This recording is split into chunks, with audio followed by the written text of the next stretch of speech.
just feel very scared. That would be horrific and incredibly devastating and heartbreaking for a child. I totally get that. Listen, here's the joke. No one could ever hurt you more than you've been doing for 30 plus years. Well, the real question is, what is wrong with me that I think there's something wrong with me? Only shitballs, man. Peter, I'm fucking awakened. I grew up with a mother who suffered paranoid schizophrenia. My deepest fear is that I will end up with her sickness. Oh, I feel quite anxious doing this. I would just like some help to navigate these emotions and feelings and to feel safe, because I feel quite anxious a lot of the time. I just would like to be free. I feel like I'm with an uncle. With an uncle? Yeah, Uncle Pete? Yeah, I was quite nervous. And then when you popped on, it's like my little nerves just dissipated. Oh, okay. Well, that's good. It's better than the other way around where you're calm and then you got nervous when I jumped on. Well, last week I cried my eyes out. That's okay. And I got your video and you were very sweet and vulnerable and obviously shed quite a few tears, and it's okay. You can cry as much as you want. This is a safe space. So the waterworks have started. Where are you based, my dear? You down in Australia? Melbourne. Okay, beautiful part of the world. So what comes to mind as the tears are sort of starting to flow? What is it that you're present to? Last week I felt very disappointed. It's like I was waiting for this end. I was nervous but excited at the same time, and a memory come up, and it was very small. And it was Mum and Dad are separate, and Dad would say he would come and get me. Yeah. Come and take me. And I would sit outside waiting for hours. And then just to get a phone call and to say he wasn't coming, and I would be so heartbroken. Yeah, absolutely. That's devastating. It's the same feeling. And I remember saying to my mum, he doesn't want me. Or he doesn't love me, because he'll take my siblings. Oh, he would take your siblings. Were they living elsewhere, or were they with your mum too? We were with Mum, but Dad would come on the weekends to take us sometimes to get Mum. Okay. Right, okay.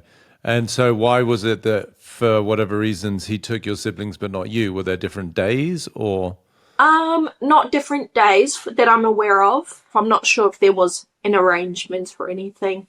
Okay, but that was your memory, just sitting waiting for Dad and him not showing up, and then Mum would come outside and tell you, or Dad just called and he's not coming. Yeah, that would be horrific and incredibly devastating and heartbreaking for a child. I totally get that. And I'm sorry you went through that. What kind of age range were you when that was happening? Would have been, from memory, 3 or 4. Okay, so pretty young. Yeah. And that's when your parents separated, around that age? No, they separated before I was born. Oh, okay. Before I was born. They had my 2 older siblings. They went together, and then Dad would come over and, I guess, pick up, and Mum and Dad would get to talking, and then they had my brother and then myself. They went together. So that would explain perhaps, at least energetically, why he might take the siblings and not you, because just for him, you weren't necessarily present, your mum was pregnant with you, but you weren't around.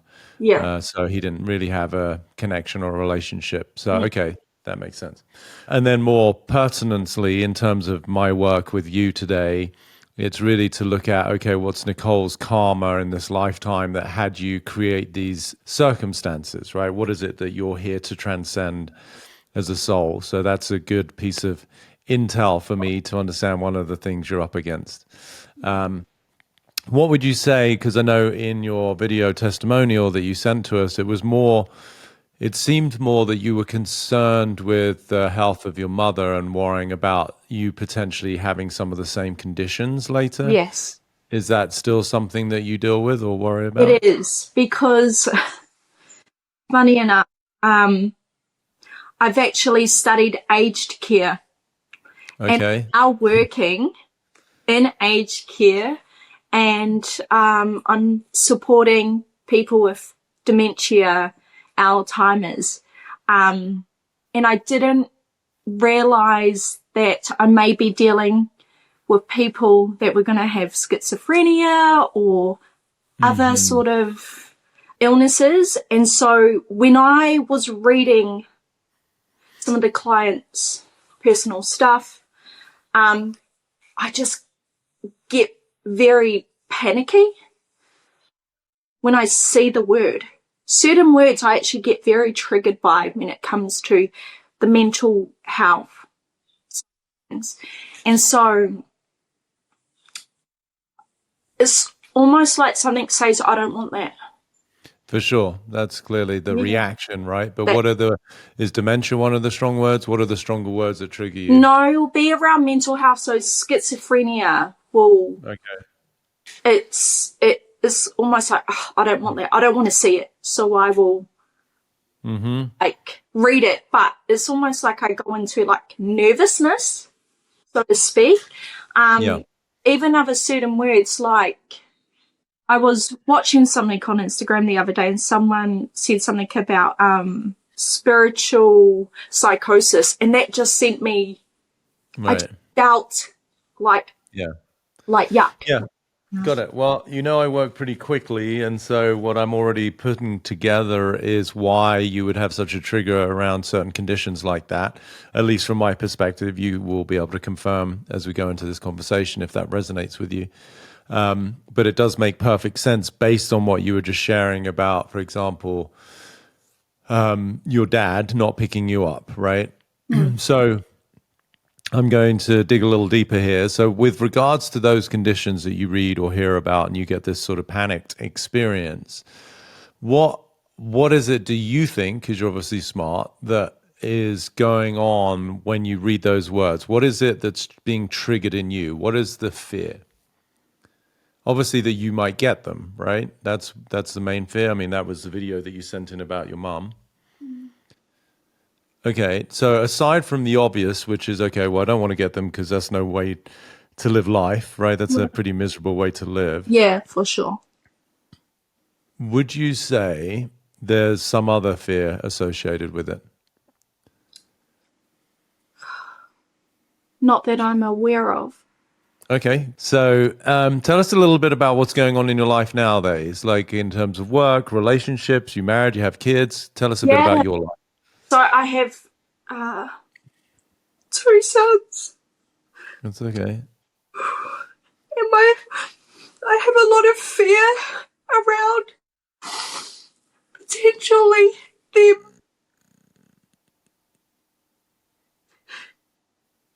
getting it, because I remember years ago Mum would say, like, she wouldn't wish what she has upon anyone else, and then obviously the doctors would say it can be genetic. It's so, like, I just get nervous about it. And so that even working with people that have this sort of stuff, I get triggered. I'm like, oh my gosh, what if I get this? And it's like a little story that goes on.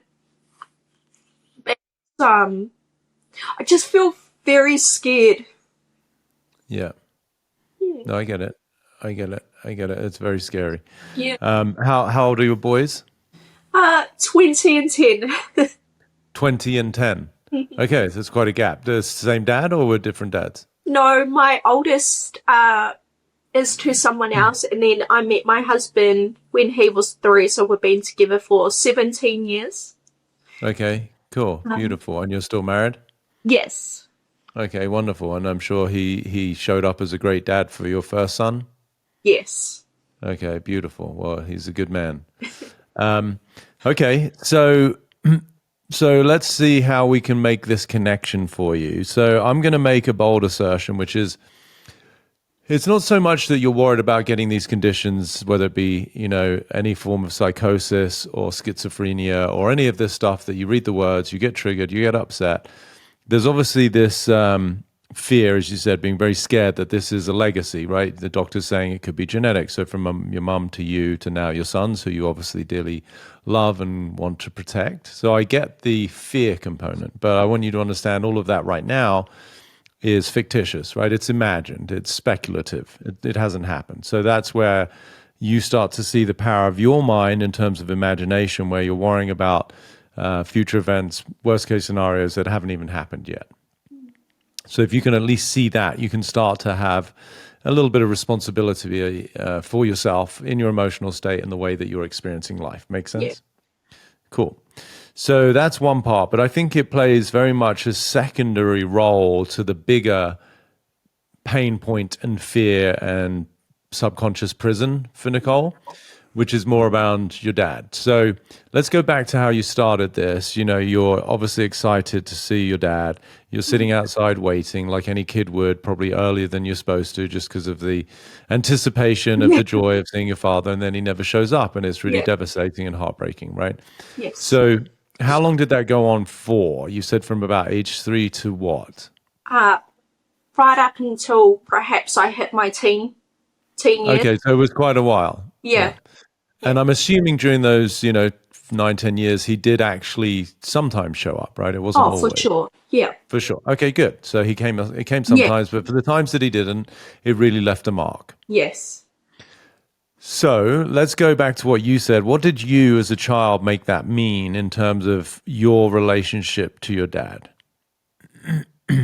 I'm not wanted. That you're not wanted, right?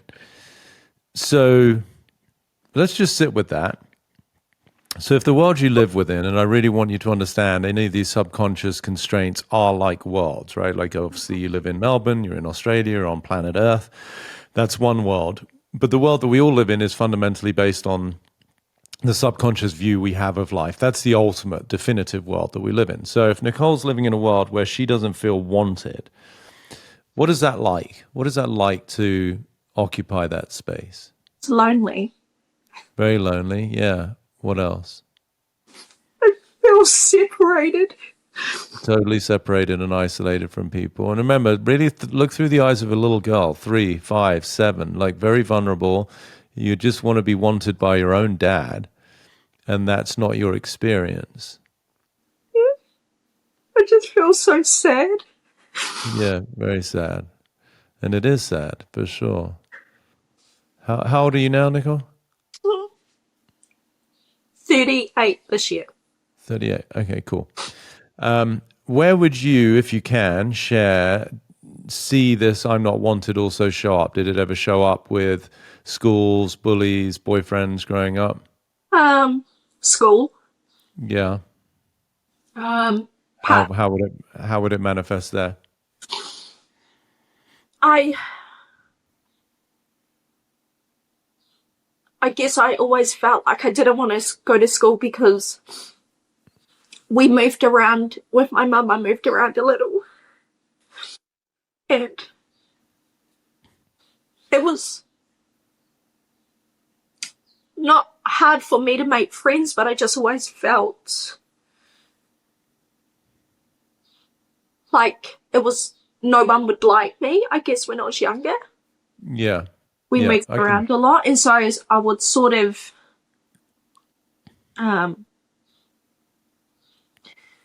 suss out people before I would go and try and make friends with them, and I would try be the nice kid so kids would like me. But I can see that. Yeah, that makes sense. Yeah. And then survival strategy. Yeah. Yeah, definitely. And then, I would try and be cool. Cool. Yeah. For them to me as well. Makes sense. Beautiful. Okay. So you moved around a lot. So this is helping in terms of, validating my perspective of what you're really stuck within. Yeah. Did you growing up, your parents separated, obviously, you were very young before you were even born.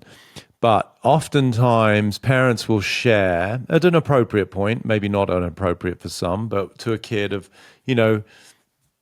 derogatory comments about the other partner. Oh, your mum's this, or your mum might say your dad is this, or so. I'm just going to put the pieces together. I'm making intuitive understandings here. Let's see if I'm right. What were some of the things maybe you heard from both sides, but I'm more interested in your dad's side, that he would have told you as a young girl as to why he wasn't with your mum anymore? That she perhaps gone silly. She'd gone silly. Yep. Okay, that makes sense. Stuff like that. Yeah, so a polite way of saying she'd lost their marbles, kind of thing. Yeah, definitely. Yeah, it'll just be little comments like, your mother's, like, should be looking after you, like if I wasn't going to school, because I wouldn't go to school. Yeah. He would get very frustrated as well. Okay. And I see his annoyance, his frustration. Towards life, your mum, anything specific? Just more around how she was meant to be looking after me. Okay, got it. So it was a little bit more directed at your mum. Yeah. Okay. Yes, definitely. Got it. Okay. Yeah, amazing. Okay, so just for the sake of speed and you're a smart cookie, we'll just get straight into the meat and potatoes. Sound good? Yeah. Okay, so for me, this all pivots on this one main way that you relate to life, right? So you're familiar with my work. Obviously, you've listened to podcasts. You're in the Freedom membership community, right? Yes. So I talk about these primal prisons or these fundamental limitations of the subconscious.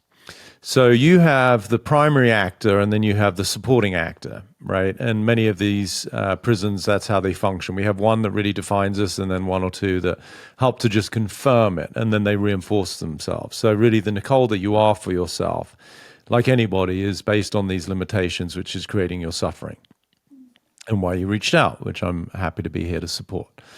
So that whole relationship with your dad, so if you sit inside of that, I'm not wanted, all right? And it's not just by anyone, but by the primary care provider, the main man, the masculine energy in your life, your dad. As you said, it felt sad, isolated, completely separated. But what else? What else did Nicole, from that perspective of not being wanted, what did that make her feel about herself? Not good enough. Definitely not good enough, right? And I think for you, that's not inaccurate, but it's insufficient. And by that, I mean, I think you're pretty capable, and I think you're pretty capable, right? You're smart, you've got a family, you've got 2 kids. You certainly seem to have your life together. So I don't know if not good enough is you don't have your life together. Okay. All right. Well, good. We can look at that. That's okay. Well, that will help. When you see the prison you're stuck in, it will make more sense. Okay, so not wanted, so not good enough. What else? What else might that little girl think? I'm not lovable. Not lovable. Yeah. And again, I'm not denying that that little girl would think that, but at times he did show up. And at times I'm assuming your mum did love you. So there was some evidence, right? You've got a husband, you have two boys who I'm sure adore you. So it's not so much you're not lovable because you've got life showing you where you are. It's not necessarily across the board because obviously this focus is predominantly on your dad. So you could say, okay, I'm not loved as it relates to my dad, but it's not, we want something that's a little bit more of a catch-all that really resonates. So the little girl, the dad doesn't show up. She definitely feels not wanted, but what might she think about herself that he's not showing up? And I know you said not good enough. It's in that camp, but it's not that. It's a little deeper. It's a little bit more painful to look at.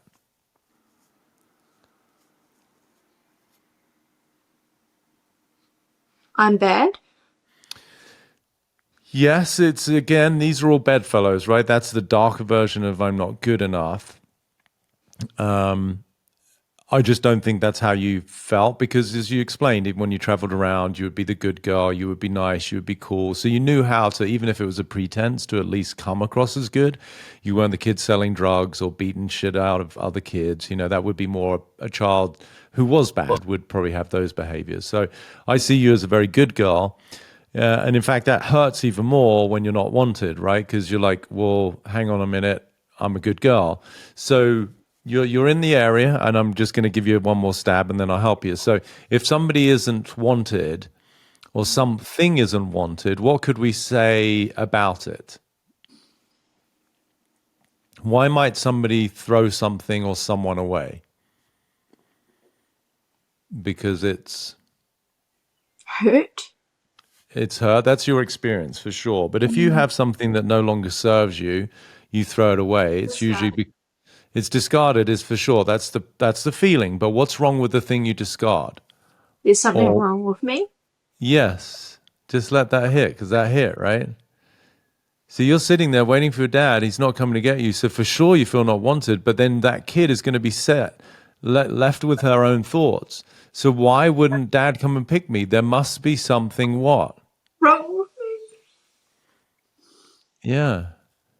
That's what I got as soon as we started talking, is that you live in a world where you're not wanted and you're broken. There's something wrong with you. Definitely feel broken.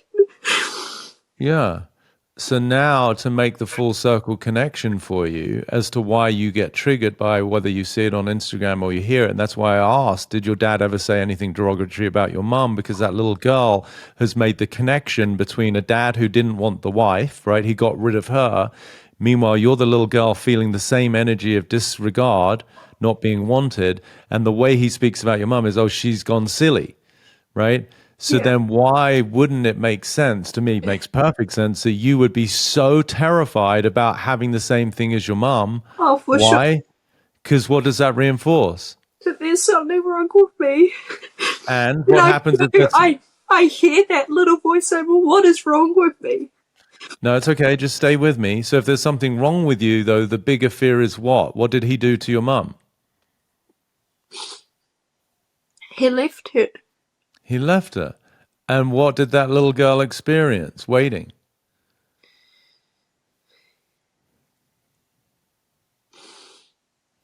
Well, her experience was the same, no? Yeah, you're not wanted. He's discarded you. Yeah. So can you see? It makes logical sense, therefore, that girl would want to make sure she doesn't have anything like her mum as it relates to what she thought was the reason her dad left her. Yeah. Can you now see why things like psychosis or schizophrenia, or whatever your mum seems to have or displays or is diagnosed with, is like that's a death sentence to you? Yeah. That's why you're so triggered by it and why you're so worried, because you've equated those conditions with, there you go, that's a good breath, the worst case scenario for you, which is not being wanted. Yeah. Because that is the absence of love. We're primordially wired to belong. And so especially by our care providers, so if you're being dismissed, discarded, basically thrown away by your dad as a little girl, with the confusion that comes with that, but you definitely can make the connection, because kids are very astute. They're going to pay attention. They're like, well, hang on a minute. Dad didn't want mum either. What's going on with mum? Oh, mum is crazy. Yeah. So fuck, I already feel not wanted. I better not get crazy, because I'm going to feel more not wanted. Yeah. And that's the part that really hurts. I hide even my feelings. Well, you're not doing a very good job of hiding them here. It's only the last couple of years I've allowed myself to. Good. It's okay. Yeah.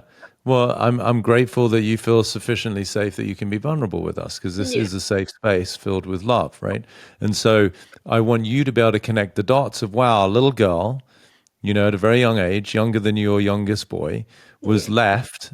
And for sure, that makes sense that she would feel she's not wanted. She then, over time, feels less and less wanted, starts to hear the stories about her mum, starts to make the connection of like why a human being might be discarded, starts to think, oh my gosh, there must be something wrong with me. The last thing I want is for there to be anything really wrong with me, because then I would never be wanted by my dad. Yeah. Do you see that?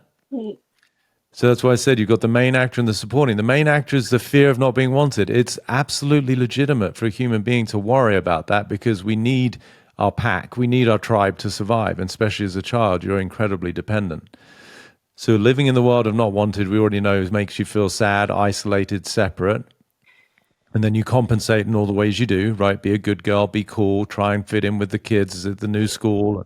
Definitely would have been a good girl for your dad, trying to make sure that he didn't discard you, right? Yeah. And then we've got the supporting role of this other narrative, this very deep primal constraint, that there's just something wrong with you. You're broken. Yeah.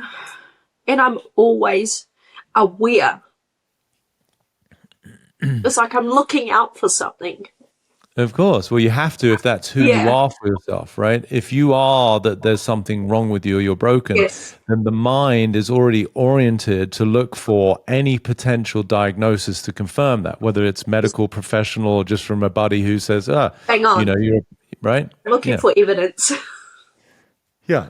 That's how the brain works, right? So you're looking for evidence of both of those, right? And the first one would be something wrong. That's why the psychosis, the schizophrenia, all of this is more on the surface, but more apparent because that's on top of the deeper fear that, oh my gosh, if I have something that is evidence for my being broken, then the deeper fear comes right to the surface of I'm going to be discarded and not wanted. Oh. That hit your stomach? Makes me feel sick. Makes you feel sick, as it should. Like I want to vomit. Yeah. Yeah. It's like a lot of fear. It's a massive amount of fear. Oof. I mean, that is pure survival fear. Yeah. Because if we're discarded, if we're excommunicated from the gang, from the tribe, from the cave that we've been living in, then in our DNA, it's primal that you're going to be out there in the wilderness with much bigger predators. You're not going to make it, especially as a kid. No. So I can only imagine the ways that you've tried to compensate to be, wanted and to be good and not broken to make sure that you don't get thrown away, basically. Yeah. Which is the exhaustion, which is the fear, which is this vigilance, right? Your mind is always looking out for anything that could be potentially a threat to your belonging. Mm.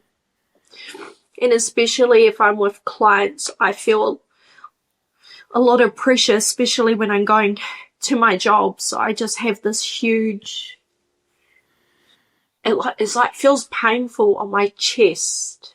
Yeah. And I just feel so much pressure.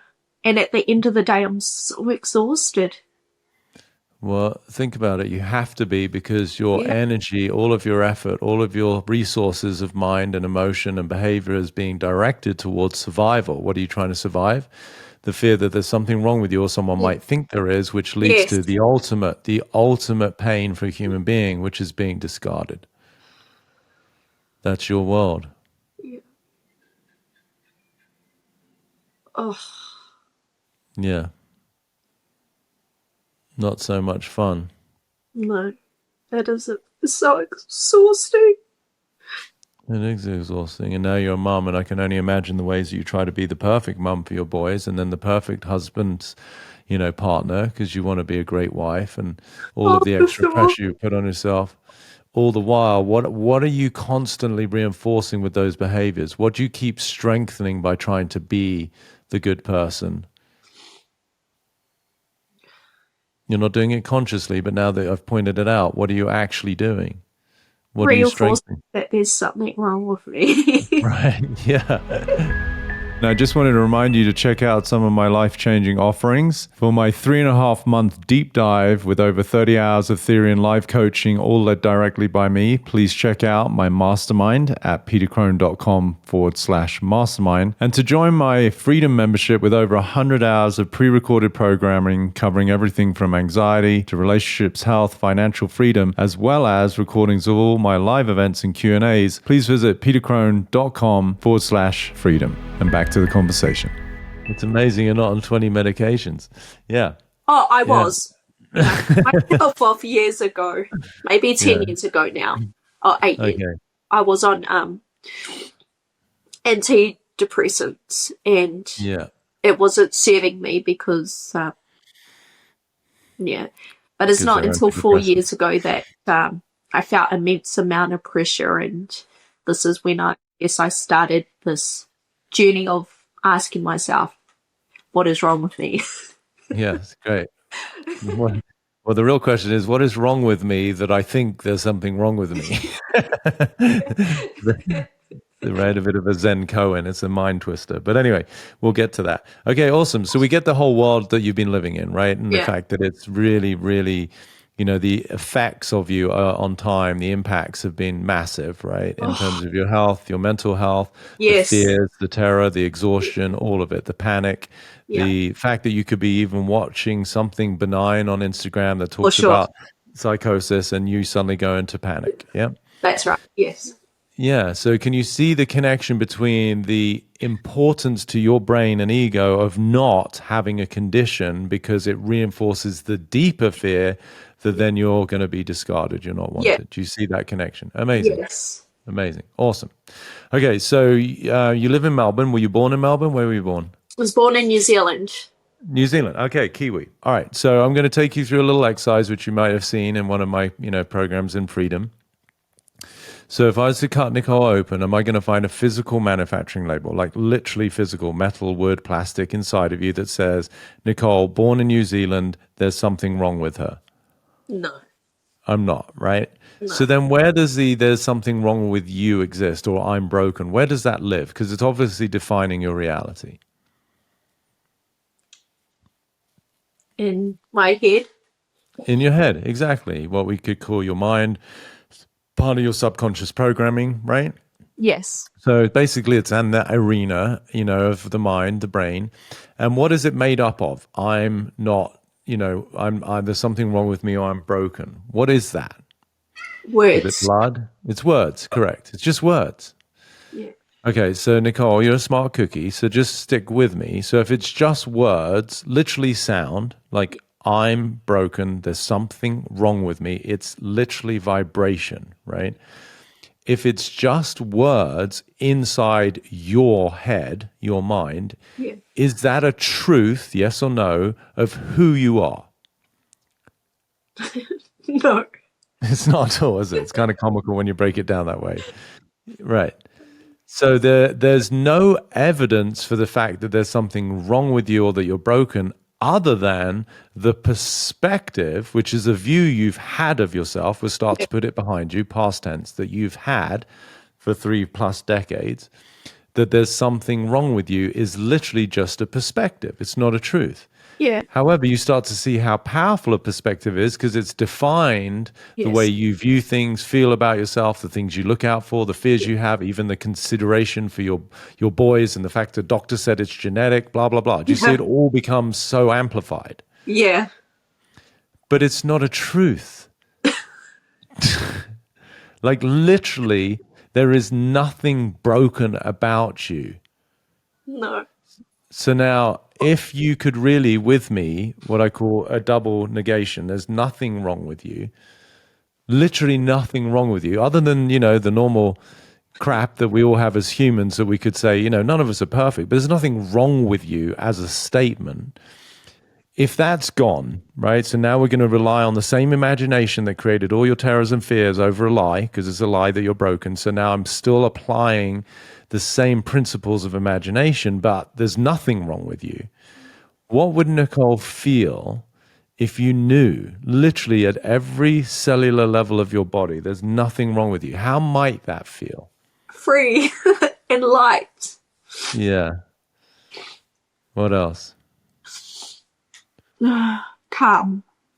Really light, calm. That's pretty different, isn't Peaceful. it? Yeah. Yeah. Joyous based on your face. Yeah. It's like seeing light. Yeah, absolutely.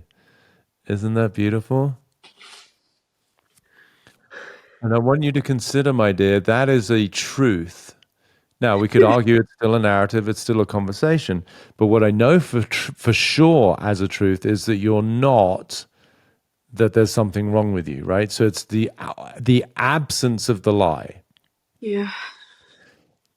There's something wrong with you is a lie. In the absence of that, you're left with the freedom, with the lightness, with the calm, with the peace that you just described, because they're there already. That's your nature. Your nature is freedom, but you've been looking through a lens called I'm broken or there's something wrong with me. So then that becomes your experience. Do you follow that? Yeah, it's just blowing my mind about something else. Tell me. So my mum would attract certain partners, and if she was going for an episode, they would judge her and say similar things like, you're fucked, whatever it is. Yeah. And sometimes if my partner would be joking around and just make a comment that I would have resembled from the relationship my mum had with her partners, Yeah. I would get fired up, angry and frustrated, and I would Lash out. Yeah. yeah, Yeah, of course, So I because can see the isn't that crazy? Isn't that crazy?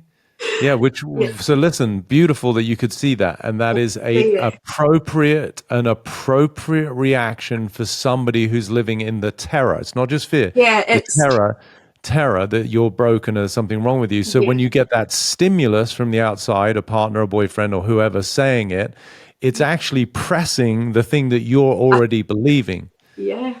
And then you have to protect yourself because there's so much at stake for you. If you're broken, that leads to your biggest fear, which we'll get to, that you're not wanted. So you can't entertain that.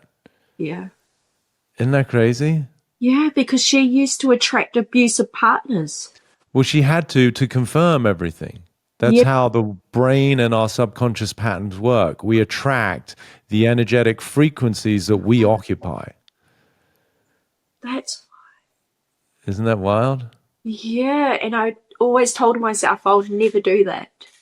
Never have someone talk to me that way. And yet you've obviously had some because you might have declared that as something you wanted or you wouldn't accept, but who you were underneath that statement was still the person who at the deepest level felt that she was broken. Yeah, for sure. Oh my gosh. It's like, yeah. And it's like, the world is just cracking. Well, good. Then I'm doing my job. There you go. It feels different, doesn't it? Like you said, free, light, calm, peaceful. That's an entirely different world. And what? It's like joyous. It's like joyous. Total joy. Welcome to the real you. Yeah. So that's door number one. Now we're going to go to door number two, which is a little heavier, a little darker, which is fine. We've already discussed it, right? So I'm going to take you through the same exercise. So now that you've experienced already freedom, light, a sense of calm and peacefulness, and now joy, realizing the lie. It's an absolute lie that there was anything wrong with you or that you're broken. Gone. Dispelled. Okay? The bigger one, which is much more realistic for that little girl, was thinking that she wasn't wanted. Okay, so again, you can only answer yes or no to the question. That hurts. Yeah, that does hurt. It's horrible. It really hurts. I totally get it. That's devastating for a child. Through my own experience, my mom died when I was 7, my dad when I was 17. I was literally by myself. And I think much of that in ways that I didn't fully comprehend at the time was what gave me the capacity to have so much empathy and compassion for people. Because what I'm working with here, you have a husband, you have 2 beautiful sons. Yeah. You have plenty of friends. But, you could still, as you said, feel so isolated and alone and separate in that world of thinking that you're not wanted, right? I was literally by myself. And so I get it. It's a horrible feeling. And I don't think there's a worse feeling for a child because it's not like they have resources. They can't go anywhere and just get themselves a new home or buy a new car or go to the grocery store. They're completely dependent on their care providers. So anyway, so you get the significance of it. So I don't want to in any way dismiss that little girl's experience. It's very important for us to be able to hold her, okay? So you can only answer yes or no. If I were to cut you open, am I going to find a physical manufacturing label that says Nicole, born in New Zealand, she's not wanted? No. Say it out loud for yourself. It's okay. Am I going to find a physical manufacturing label that says Nicole, born in New Zealand, she's not wanted? No, you're not going to find it. No. And I get how deep that feeling it is and how convincing it is, for which I have compassion. I work with people who've got 30, 40, 60 years sometimes of a conditioned belief. To them is now a truth. It's still not a truth, but I understand it's what I call residual impact, right? The residual self-image of who you were prior to us having this conversation. It's still sitting with you, right? But we're going to use logic and intelligence, both IQ and EQ, for you to get beyond this, right? So is it a truth, an absolute truth, that you're not wanted? No. Good. So where does and where has the I'm not wanted lived? In my head. In your head, correct, as a perspective. And it's a very convincing one. And you've got justified evidence to confirm it, right? Dad not picking you up. Yeah, you've collapsed dad not picking you up with your own perspective. Now, just as a completely made up arbitrary example to compare to, if the kid hated the dad, right? Let's just think it's not you. A kid hated his dad because the dad used to beat the shit out of him and the dad didn't show up. Do you see the same event, a child waiting, a dad not coming, would have been relief for that child because it's like, oh, thank God I don't have to face the wrath of my father. A horrible story, but can you see you're making the story that happened the truth of your existence, and they're two very separate, distinct things. You follow? Yeah, it resonates because when I got pregnant, he disowned me. And so this feeling. Oh, when you got pregnant, your dad disowned you? Yeah. Yeah, of course. Well, you did something wrong, right, in his eyes. Yeah, same thing as we just discussed, right? Yeah. Yeah, that's okay. First of all, listen, you're such a sweetheart. This is good. I want you to feel it. That's okay. You don't have to hold back. This is part of the process of release and your own healing.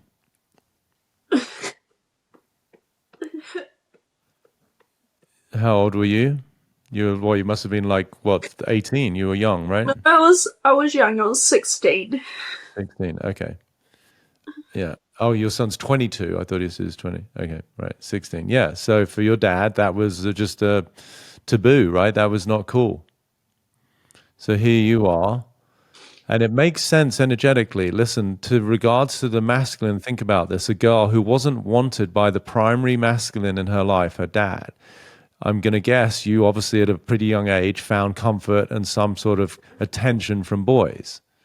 For sure. Right? Yeah. And so that was that little girl's way again of just doing whatever she had to get some semblance of affection and love because it wasn't present with her dad. Yeah. It doesn't make you a bad kid. It doesn't mean what you did was wrong. This is clearly the arc of your life and part of your karma, right? But I can feel the weight and the gravity of what that little girl felt, not only not being picked up, but now being disowned because of something she did, which was really not her fault, right? Like it's your responsibility, not your fault, because all you wanted really was to be loved. Yeah. And so often in this day and age, especially for girls, love gets equated with sex. Yeah. Somebody actually wants me. Yeah. Yeah, and as a young kid, we don't necessarily make the best choices, or we don't know what we're doing, and we don't necessarily protect ourselves. And, so now you have a beautiful son as courtesy of that. Yeah. Yeah, but again, it just triggers that deep hurt of you feeling not wanted and disregarded and disowned and dismissed. Yeah. Yeah. I just feel so angry, Peter. I feel so frustrated. What are you frustrated about? I was just like trying to do my best, and then it's just like whenever I try to do my best, it just doesn't feel good enough, and I feel frustrated. Yeah, that's I get that feeling. It's very powerless. You're like in a paper bag, and you can't fight your way out, and you just feel hopeless, and it doesn't matter what you do, it doesn't work. That's right, and it's like pressure I put on myself. Yeah. Yeah, but you can understand it from the two worlds that we just delineated, right? If this little girl is broken, so first of all, she doesn't really have the fortitude, the resources to do anything right because there's something wrong with her. And she's fighting an uphill battle called she's not wanted no matter what she does. Yeah. That's a very infuriating place to live, especially when at the deeper level, you are a very potent, resourceful, creative being, right? So if you look at it from that perspective, who you are as a soul who does have power, but you're looking through a lens of a human mind that makes you seem powerless, that's very frustrating. Can you see that? Because ultimately you're living in a lie, right? Which is at some level, not consciously, you know that you can do shit. You can manage stuff, you can create, you can manifest all the things. Yeah. But the experience, because of the lens you look through, is that you are pathetic and hopeless and powerless. Yeah. That's frustrating. It is. But hopefully during the course of this now, you're starting to see the lie there, which is actually underneath your story, that what you recognize is in your mind, right? There's something wrong with me and I'm broken is what? Yeah. Sound, words in your head, not a truth. Yeah. But the soul will take on the form of the language. You may have heard one of my quotes. I say, words are the wardrobe for the soul. So just like if I poured glass into I poured water into glass, I'm going to have a glass of water. If I pour water into a vase or a vase, I'm going to have a vase of water. If I pour water into a bowl, I'm going to have a bowl of water, right? Yeah. Meaning the water will take on the structure of the form that it's poured into. Do you see that? Yeah. So, but water can take on anything. It could be in a huge, huge lake. It could be an ocean, right? Yeah. So likewise for you, my dear, your power is immense. But your power has been suffocated within the form of the language and the wardrobe of your soul, which is there's something wrong with you, you're broken. Yeah. So then the soul has to masquerade as someone who's weak. But it's a lie, and that's why it's frustrating. Do you see? Yeah. You're starting to see how powerful you actually are on the other side of these lies? Yeah. Beautiful. So now the other lie is that you're not wanted. Yeah. And if that soul takes on the form of the language called I'm not wanted, then it has to act in accordance to that, which is in your case, you're young, you find affection, attention, whatever it is from boys, because you're not getting it from your primary masculine care provider, your dad. Yeah. That was the way that you survived. That was the way you coped. It's not your fault. The ramifications, the consequences are what they are, but it's not your fault, not guilt or shame. But as I just asked you, is it a truth that there's a manufacturing label saying you're not wanted inside of you? No, there isn't. There's not at all. That's a crock of shit. No. Now, if it's in your mind and it's just words, sound, blah, blah, blah. I'm not wanted, blah, blah, blah. Right? If that's all it is, that's the actual structure you've been fighting is sound. Yeah. Is it an absolute truth that who you are is not wanted? No. Not at all. It's kind of comical. It's a joke. And then your dad did whatever he did. I don't know what the fuck he was doing that he didn't pick you up. Like he was drunk, he was ashamed, he was embarrassed, he didn't know what to do with the little girl because he's a man. I don't know what his story was. It had nothing to do with you. You made that up because that's your karmic journey in this lifetime, is to realize that you came as a soul to experience what you've probably had before, which is feeling discarded, not wanted, and it's a horrible feeling. So in this lifetime, you want to get beyond that and see that it's a complete lie. So that you can experience, as you said, with the not being broken, what did you experience? Free, light, a sense of calm and peace and joy. Yeah. Okay, so is it true as an absolute truth that you're not wanted? No. No, it's a crock of shit. Okay, so now listen to my words very carefully. It's gone. It's discarded. So the way I phrase it is you're not wanted. It's a double negative, right? So you're not wanted. The experience, the feeling, the lens, the view, the perspective, you're not wanted is gone. You literally can't relate to life as though you're not wanted. How do you feel walking around? The first word is fun. Fun. Yeah. I like that one. Joy. Yeah, fucking start having a good time. It's like an insecurity has just dissipated.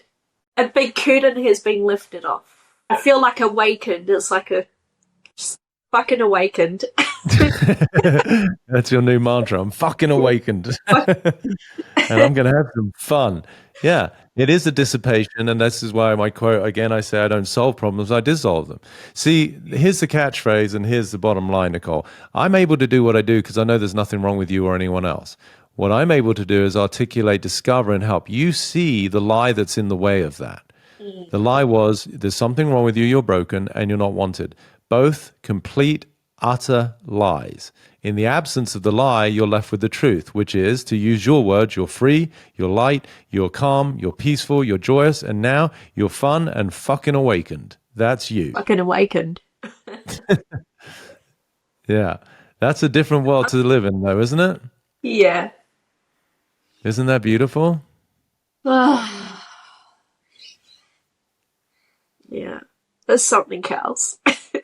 Something else, isn't it? Look at that fucking beaming joy smile on your face. Yeah. It's like today I'm just like, just fuck whatever I was thinking, and today it's just like, I don't know what to do with myself because it's like exciting to know the curtain has gone. Yes. So I'm going to paint my heart out today and Love just it. fun because I don't need to be fucking perfect, do I? Because there's nothing wrong with me. Nothing wrong with you, and I hate to break it to you, you never were perfect in the first place anyway, so you were fighting your own battle because you had to. You thought there's something wrong with you, so of course it makes sense you're trying not to have something wrong with you. In the end, what you realized is it was all a joke. Oh. So here's going to be a really beautiful thing for you to see, and the answer might not be obvious, but in the absence of thinking you're not wanted, who, and the most important person of all, could want you? Me. Bingo. We have a winner. How fucking beautiful is that? Oh. Ooh. Yeah, that's deep. That, my dear, is self-love right there, personified. You finally get to meet you, you finally get to be you, and you finally get to be fully, utterly in love with you. Not in an arrogant way, but in a truly profound, self-accepting way.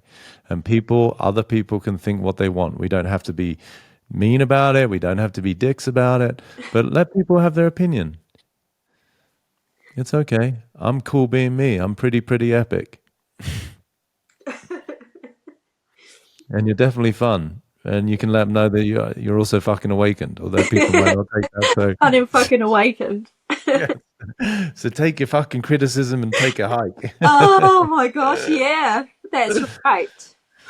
Yeah. Listen, here's the joke. No one could ever hurt you more than you've been doing for 30 plus years. Do you see that? No, I can't see that. Yeah. What your dad didn't do, show up, might, of course, make sense to hurt a little girl, but it paled in comparison to the hurt you've been living in by courtesy of your own subconscious, which is not your fault, but something now to be grateful for that you can step out of by seeing it and go, wow, I was literally living in a prison that I was oblivious to. Yeah.